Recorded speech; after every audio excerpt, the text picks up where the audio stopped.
Well, the one thing we may have to slow down is a commitment we made to double foreign assistance. We'll probably have to slow that down.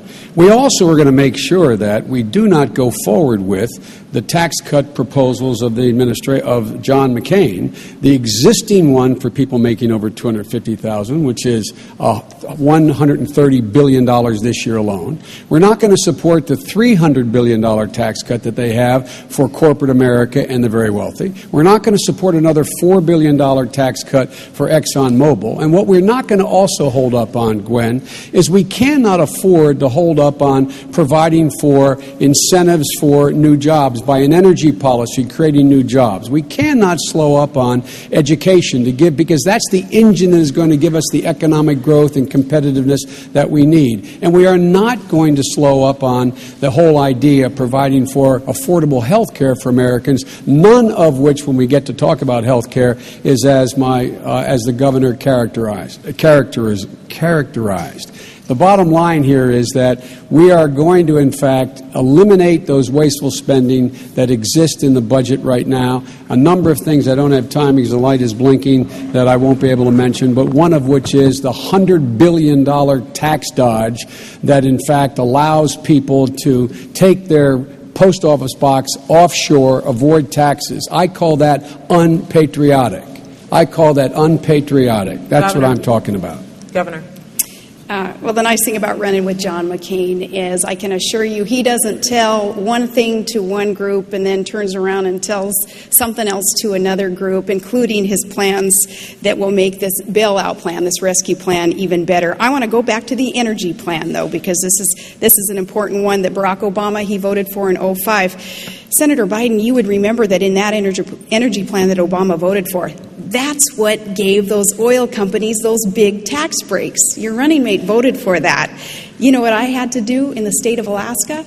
I had to take on those oil companies and tell them, no, any of the greed there that has been kind of instrumental, I guess, in their mode of operation, that wasn't going to happen in my state. And that's why Tillerson at Exxon and Mulva at ConocoPhillips, bless their hearts, they're doing what they need to do as corporate CEOs, but they're not my biggest fans, because what I had to do up there in Alaska was to break up a monopoly up there and say, the people are going to come first, and we're going to make sure that we have value given to the people of Alaska with those resources, and those huge tax breaks aren't coming to the big multinational corporations anymore, not when it adversely affects the people who live in a state, and in this case, in a country, who should be benefiting at the same time. So it was Barack Obama who voted for that energy plan that gave those tax breaks to the oil companies that I then had to turn around as a governor of an energy-producing state and kind of undo in my own area of expertise, and that's energy. So, Governor, as Vice President, there is nothing that you had promised as a candidate that you wouldn't take off the table because of this financial crisis we're in? There is not, and how long have I been at this? Like 5 weeks? So there hasn't been a whole lot that I've promised except to do what is right for the American people, put government back on the side of the American people, stop the greed and corruption on Wall Street, and the rescue plan has got to include that massive oversight that Americans are expecting and deserving. And I don't believe that John McCain has made any promise that he would not be able to keep either. Senator. Again, let's talk about the tax breaks. Barack Obama voted for an energy bill because for the first time it had real support for alternative energy. When there were separate votes on eliminating the tax breaks for the oil companies, Barack Obama voted to eliminate them. John did not. And let me just ask a rhetorical question.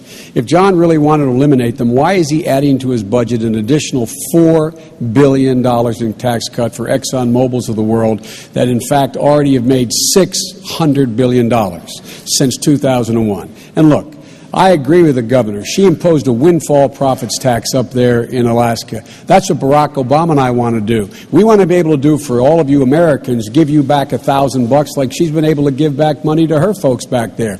But John McCain will not support a windfall profits tax. They've made $600 billion since 2001, and John McCain wants to give them all by itself, separate, no additional bill, all by itself another $4 billion tax cut. If that is not proof of what I say, I'm not sure what can be. So I hope the governor is able to convince John McCain to support our windfall profits tax, which she supported in Alaska, and I give her credit for it.